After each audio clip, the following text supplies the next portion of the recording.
225 CC segment में ये bike आपको 45 प्लस का माइलेज देती है, 45 प्लस का। तो हेलो गाइस, और मैं स्वागत करता हूं अपने न्यू ब्लॉग में। इसमें मैं बताऊंगा कि रोनिन के क्या प्रोज हैं, क्या कॉन्स हैं। कहने का मतलब है कि अगर आप टीवीएस रोनिन ले रहे हैं तो उसको लेने के बाद आपको क्या फ़ायदे होंगे और क्या नुकसान होंगे, फर्स्ट पॉइंट। सेकंड पॉइंट, उसमें क्या मेंटेनेंस कॉस्ट आती है जो कंपनी फ्री सर्विस देती है। उन जो फ्री सर्विसेज होते हैं उनमें क्या क्या होता है और उनमें कितना खर्चा आता है। तो एक नज़र अपनी टाइगर पे डालते हैं, उसके बाद मैं चलूँगा आगे।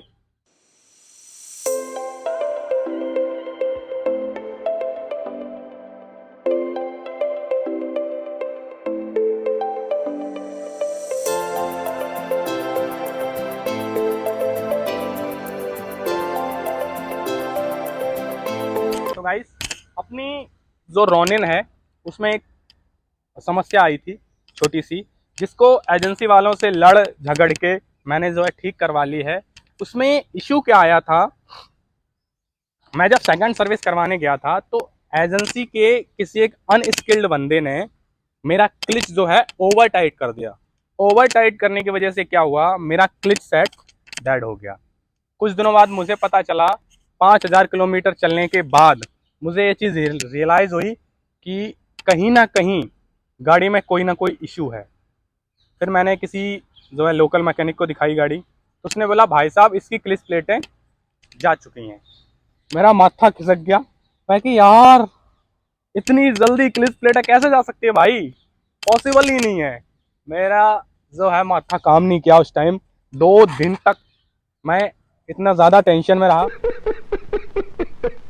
फिर जाके और नियरली इसका जो है जो बॉर्डर लाइन थी वो भी टच में आ गई थी, क्योंकि 12,000 पे सर्विस थी इसकी। थर्ड सर्विस, पहली सर्विस 500 पे होती है इसकी, दूसरी होती है आपकी 6,000 पे और तीसरी होती है 12,000 पे। तो नियरली जो चल चुकी थी 10,500 कुछ चल चुकी थी, तो उतने पे ही मैं इसको एजेंसी ले गया। एजेंसी वाले बंदे ने जैसे ही इसका जो नीचे से ऑयल ड्रेन किया है ना, उसमें ऐसा पूरा सच सामने आ गया।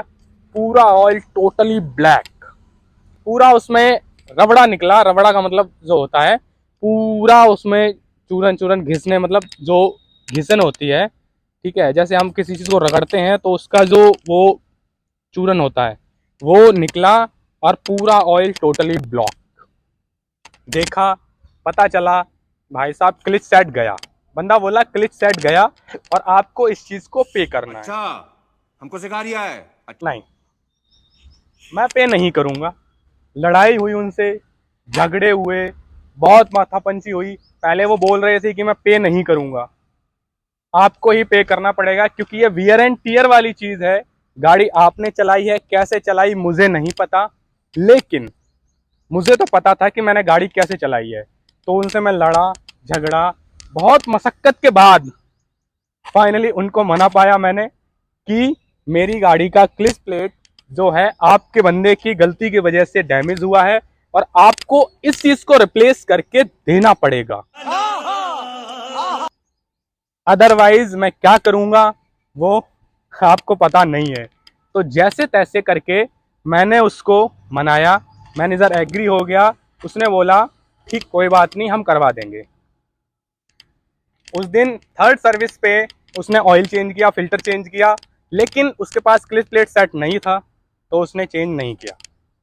अब फिर से मेरा मत्था घूमा, मैंने कि कहीं ऐसा तो नहीं, क्योंकि 3 फ्री सर्विस कंप्लीट हो चुकी थी और नेक्स्ट टाइम जब मैं उसके पास जाता तो हो सकता है, क्योंकि मेरे पास ना तो ही कोई रिटन में प्रूफ था कि मेरी गाड़ी का क्लिच प्लेट डैमेज हुआ है उनकी गलती की वजह से, बस सिर्फ एक बंदे की बात का भरोसा था। उस मैनेजर ने ये बोला था कि भाई साहब मैं करवा दूंगा, आप मेरे बात पे ट्रस्ट रखो। तो एक इंसानियत के नाते मैं उसकी बात पे ट्रस्ट करके वापस आ गया। और जब मैं दोबारा उसके पास गया हूँ 10 दिन बाद पार्ट आने के बाद, तो उसने अपनी बात का मान रखा। फोर्थ सर्विस में क्या क्या हुआ मेरी गाड़ी में, ऑयल चेंज हुआ एंड फिल्टर चेंज हुआ, क्योंकि क्लिच प्लेटें जब चेंज होती हैं तो ऑयल तो बेसिकली चेंज होता ही होता है। तो मेनली रीज़न ये है। वैसे तो रोनिन इतनी अच्छी गाड़ी है, इसका पिकअप, टॉर्क, साउंड, एकदम सारी चीज़ें ज़बरदस्त ज़बरदस्त। आपको मैं एक बार इसका साउंड सुनाता हूँ, एग्जॉस्ट नोट। भाई साहब मैं दीवाना हूँ इसके एग्जॉस्ट नोट का, इतना ज़बरदस्त इसका एग्जॉस्ट नोट है ना, क्या साउंड है। आप फील करो इस साउंड को, क्या ज़बरदस्त साउंड आ रही है। और आप देख सकते हैं मेरी गाड़ी चली हुई है 13,285 किलोमीटर। एक बारी इसमें मुझे सबसे अच्छी चीज़ वो लगी कि जैसे ही मैं इग्निशन ऑन करता हूँ ऑडोमीटर सीधा पुल अप जाता है एंड पुल डाउन। ये चीज़ मुझे बहुत ज़बरदस्त लगी इसकी। और सबसे अच्छी चीज़ मुझे इसमें ये लगी कि जब आप इसका स्टार्ट यानी कि इग्निशन ऑन करने के बाद जब आप सेल्फ लोगे तो कोई खिचखिच की साउंड नहीं है, कोई इरिटेशन वाली साउंड नहीं है, क्विक स्टार्ट हो जाती है। आप एक बार सुनो, तुरंत स्टार्ट भाई, क्विक रिस्पॉन्स लो, कोई खिचखिच नहीं, कोई फालतू साउंड नहीं, सीधा सेल्फ एंड उड़ गए। साउंड बहुत प्यारी है, इतनी जबरदस्त साउंड है क्या ही बताऊं। इसमें तो एग्जॉस्ट लगवाने की जरूरत ही नहीं है, एग्जॉस्ट लगवाने की इसमें जरूरत ही नहीं है। सुपर, टीवीएस वालों ने इसमें बहुत अच्छा काम किया है। और इसमें जो मुझे सबसे अच्छी चीज लगी, सबसे अच्छी चीज वो इसकी टॉप एंड स्पीड जो होती है ना, जब हम इसकी स्पीड को जो है पुल अप करते हैं, यानी जब हम थ्रॉटल देते हैं, जब हम थ्रॉटल देते हैं ना तो इसका क्विक रिस्पॉन्स आता है। जैसे आप थ्रॉटल दोगे ना तो ये उड़ जाती है, रुकती नहीं है, उड़ जाती है। और जैसा कि मैंने काफ़ी सारे शॉर्ट्स एंड वीडियोस अपलोड कर रखे हैं टॉप स्पीड के भी, तो आप जाके उनको वॉच कर सकते हैं कि रोनिन जो है कितना क्विक रिस्पॉन्स देती है, वो आपको उन वीडियो को देख के समझ में आ जाएगा। तो फाइनली आते हैं अपनी टॉपिक पे, एक सेकेंड, तो फाइनली आते हैं अपने टॉपिक पे जो कि था हमारा कि इसमें अभी तक 13,000 किलोमीटर मेरी गाड़ी चल चुकी है, कितना खर्चा आया। तो रोनिन ने अभी तक मेरी जेब खाली की है 4,000 रुपये, मात्र 4,000 रुपये का इसमें खर्चा आया है। सर्विस का जो सर्विस और इसका मेंटेनेंस कॉस्ट होता है वो 4,000 रुपये आया है, जो कि मेरे हिसाब से बिल्कुल माइनर है। कोई फालतू का एक्सपेंस इसमें नहीं जुड़ा है, क्योंकि क्लच प्लेटों का मैंने इसलिए नहीं जोड़ा क्योंकि वो मेरे से चार्जेस नहीं लगे उस चीज़ के। ठीक, दूसरी चीज़ इसमें क्या प्लस पॉइंट था, इसका जो माइलेज है ना बहुत ज़बरदस्त है। 225 सीसी सेगमेंट में ये बाइक आपको 45 प्लस का माइलेज देती है, 45 प्लस का। ये इकलौती ऐसी गाड़ी है जो हर उस बंदे के लिए है जिसको क्विक रेस चाहिए, रेस के मतलब क्रूज करने के लिए। ये इस गाड़ी की टॉप एंड स्पीड है, वैसे अगर आप चलाओगे ना इसको क्विक थ्रोटल दोगे तो 125 या 130, ज़्यादा आप पुल अप करोगे तो 130 बस, उससे ज़्यादा नहीं जाएगी। बाकी अगर कोई बंदा हल्का ड्राइव कर रहा होगा तो इसकी जो स्पीड जो है बढ़ सकती है, बट मेरे वेट के अकॉर्डिंग इसकी जाती है 127, उससे ऊपर नहीं गई मेरे से। ये उस बंदे के लिए परफेक्ट है जिसको लॉन्ग राइड करनी है, जिसको सिटी राइड करनी है, जिसको माइलेज अच्छा चाहिए। तो अब इसमें कॉन्स क्या है, कॉन्स सिर्फ 2-3 चीज़ें हैं जो कि मैं आपको बताता हूँ। कॉन्स ये हैं कि पीछे वाले जो बंदे को है बिल्कुल कंफर्ट नहीं है। जब उसको दोषी लगेगी, जब आप खड्डे से निकालोगे तो उसको बहुत ज़्यादा फील होगा कि हाँ मेरे बैक में पेन होने लगा है। दूसरी चीज़, इसकी जो कंपनी फिटेड सीट आती है, कंपनी जो सीट बना के देती है, वो सीट केवल जो अपना ड्राइवर है उसके लिए कंफर्टेबल है। पीछे वाला बंदा बैठेगा तो उसमें उसको बहुत ज़्यादा इश्यूज फेस करने पड़ेंगे। तीसरी चीज़ जो कि मेन है, आप पीछे वाला जब बंदा इस पे जब बैठता है तो उसको जो है पैर थोड़े से ना आगे करके बैठना पड़ता है। और जब आगे करके बैठता है तो उसके, अगर जैसे आपके पीछे बैठने वाला बंदा जिसकी हाइट थोड़ी सी और डाउन है, मेरी 5 फुट 7 इंच है, तो लमसम मेरे पैर ज़मीन में इससे पहुंच जाते हैं। अगर पीछे जो बंदा बैठेगा उसकी हाइट 5 साढ़े 5 फीट भी है ना, तो उसको इशू आएंगे, वो पैर नहीं टिका पाएगा ज़मीन में, क्योंकि थोड़ी सी ऊंची है, थोड़ी सी ऊंची है, जिससे कि वो ऐसा लगेगा कि भाई हाथी पे बिल्ली का बच्चा बिठा दिया, वो चीज़ है।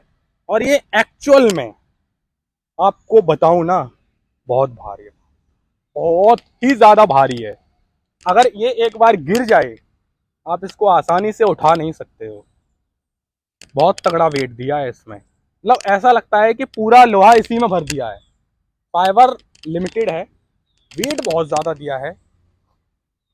लेकिन इसमें ये चीज भी है कि जब ये 120 क्रॉस करती है तो ऐसा लगता है कि हवा में झूल रही है, ये हवा में झूल रही है ऐसा लगता है, उड़ती है ये। दूसरी चीज इसमें प्लस पॉइंट, सबसे जो मेन चीज है, एक कौन मुझे ये लगा कि जब आप इसको ट्रैफिक में राइड करते हो तो पहली सर्विस एंड दूसरी सर्विस में आपको इसका इंजन हीटअप का इशू समझ में आएगा। इंजन हीटअप जब पहली जो सर्विस होती है उसमें इंजन पे जो है ज़्यादा लोड पड़ता है, क्योंकि मोबियल जो है काफ़ी टाइम से रखा हुआ होता है, तो इसलिए इंजन हीट करता है पहली और दूसरी सर्विस में। तीसरी सर्विस में वो चीज़ कम हो जाती है, लेकिन थोड़ा बहुत सिटी राइड में हीटिंग का इशू इसमें है।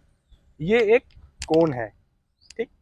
दूसरी चीज़, जब आप इसको राइड करोगे रेन सीजन में, यानी बरसातों में जो कि अभी चल रही हैं, बरसात में जब आप इसको राइड करोगे तो इसकी जो चेन है ना वो बहुत जल्दी लूज हो जाती है।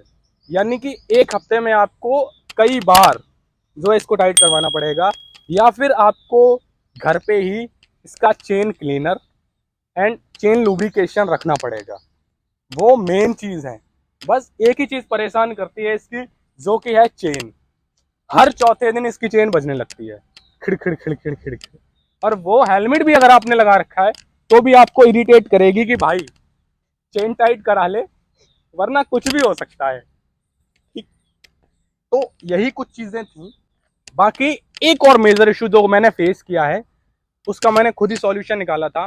वो मेजर इशू ये था कि इसका जो हॉर्न है, हॉर्न में कार्बन बहुत जल्दी आता है। तो टीवीएस वालों से ये बात मैं बोलना चाहूँगा, अगर मेरी वीडियो वहाँ तक पहुँचती है तो इसका हॉर्न का कोई परमानेंट सॉल्यूशन दें। मैंने तो कर लिया है, ठीक है। अगर किसी बंदे को वो परमानेंट सॉल्यूशन चाहिए तो मेरी वीडियो में नीचे कमेंट कर सकता है, मैं उसको बता दूंगा कि वो सॉल्यूशन कैसे करना है उसको। मैंने तो परमानेंट सॉल्यूशन कर लिया, तो अभी तो फ़िलहाल काफ़ी हद तक ठीक ठाक चल रहा है। तो भाइयों, आज के लिए इतना ही, और हमारे वीडियो को लाइक करें गाइस, थोड़ा सपोर्ट कीजिए, क्योंकि सब्सक्राइबर बहुत स्लो रिंग रहे हैं, जो कि ग्रो नहीं हो पा रहा हूँ मैं।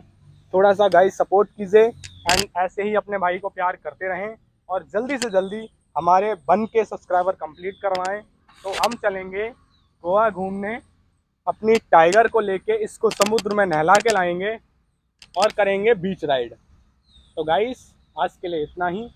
थैंक यू एंड मिलते हैं नेक्स्ट ब्लॉग में। तब तक के लिए बाय बाय, सी यू।